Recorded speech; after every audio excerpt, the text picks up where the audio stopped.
For decades, the Netherlands sold the world a story. A country where prostitution was legal and regulated, where cannabis was sold openly and cozy, coffee shops, where same-sex marriage came first, where euthanasia was framed as a dignified choice, where pragmatism replaced punishment. Amsterdam became a pilgrimage site for Americans and Brits chasing what they couldn't find at: home, freedom, tolerance, progressive enlightenment. The Dutch were different, we were told. They had evolved beyond the moral panics that gripped other nations. That was the mythology. And then, in the latest election cycle, the Netherlands handed a political breakthrough to Geert, Wilders, someone who built his career arguing that Islam is incompatible with Dutch society, and proposing restrictions that clash with the Netherlands' global brand of tolerance. The country that symbolized tolerance had apparently abandoned it. Or had it? The international press had a ready explanation. Europe was lurching right. Nationalist parties were rising. Immigration anxiety, cultural backlash, economic resentment. The Netherlands, they said, was catching the same contagion. Wilders' Party for Freedom ran on familiar themes: tighten borders, restrict Islamic schools, challenge Brussels. He used language designed to polarize because polarization forces attention. And the conclusion wrote itself: tolerance was dead. The liberals had lost. But that surface reading misses the deeper mechanism. Dutch tolerance was always performative, not primarily about accepting difference, about managing it. Take cannabis. Outsiders call it legal, but the Dutch model was a controlled contradiction. Coffee shops could sell it while growing it remained illegal. A gray zone supply, chain everyone. Learn to live with. The purpose wasn't freedom. It was containment. Keep it visible, keep it designated, keep it away from ordinary life. Prostitution worked similarly. Legalization wasn't only about rights. It was also zoning, controlled. Districts, predictable policing, taxable revenue, and a clear separation from family spaces. The Dutch model was simple: make vice manageable, and keep it segregated. This wasn't progressivism. It was pragmatic separation. And it worked best when the people associated with these worlds were easy to marginalize: foreigners, tourists, and social outcasts. Once you see that, the political story stops looking like a sudden betrayal and starts looking like a reveal. Look at what happened when immigration stopped being temporary. In the 1960s and 70s, Turkish and Moroccan workers were invited to fill labor shortages. They were called guest workers, a term that carried an assumption: guests leave. But many didn't leave. They brought families. They built communities. They built mosques. Diversity became permanent, no longer quarantined in a policy loophole or a tolerated district. And tolerance began to narrow.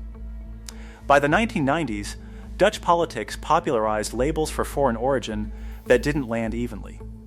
They weren't aimed at Germans or Brits. They were aimed at the groups that didn't blend in and wouldn't disappear. And long before Wilders became an international headline, mainstream voices were already arguing that Islam was incompatible with Dutch norms. Local governments experimented with management policies that weren't officially segregation, but often looked like it from street level. Even the Netherlands' most celebrated progressive milestones came with boundaries: same sex. Marriage became more than legislation, it became identity. A way of saying, this is who we are. If you can't accept it, you don't belong. Tolerance wasn't universal, it was conditional.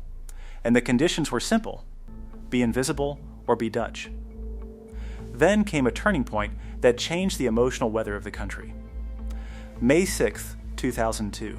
9 days before a national election, Pim Fortuyn was assassinated.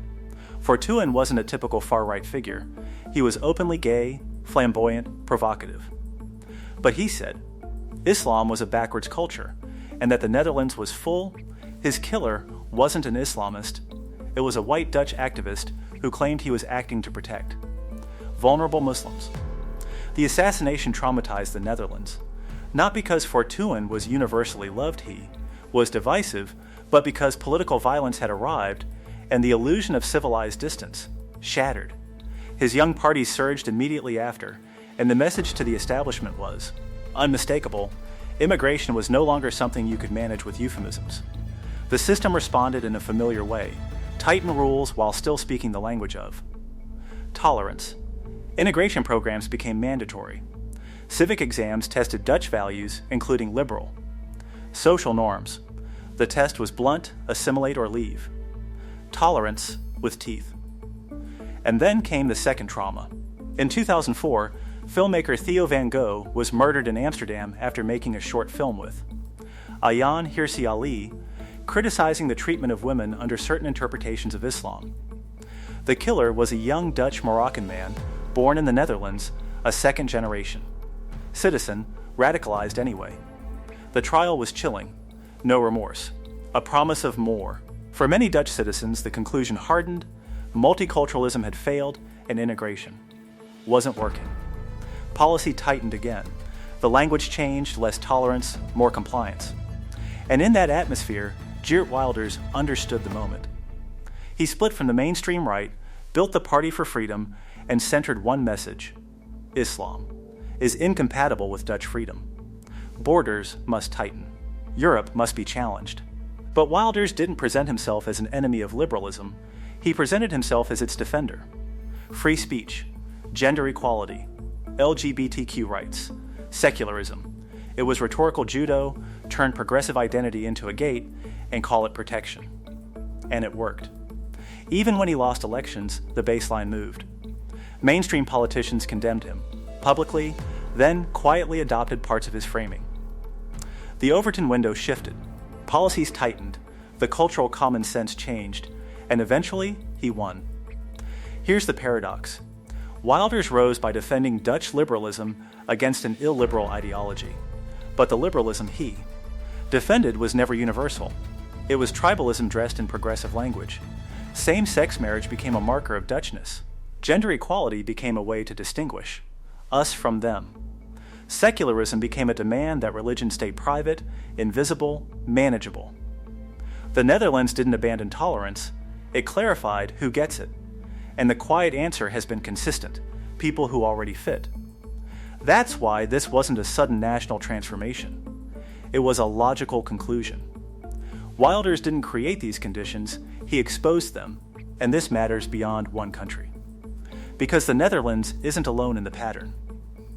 Across Europe, societies that branded themselves as post-national and progressive are hardening their boundaries, politically, culturally, administratively. Not simply because the right is rising, but because the European version of multiculturalism was often conditional from the start. It demanded assimilation into societies that didn't want to change. It demanded integration, without offering belonging.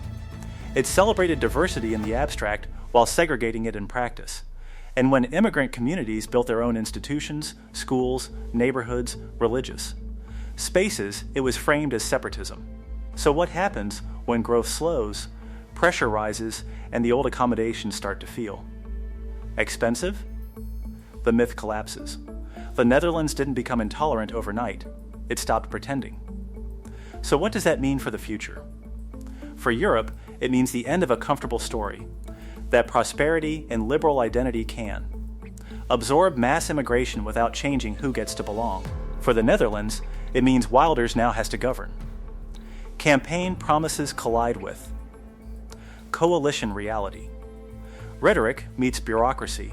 Some of his hardest proposals won't happen as stated. But the conversation has already moved. Immigration is now central. Integration means assimilation. Tolerance has conditions. And the rest of Europe is watching.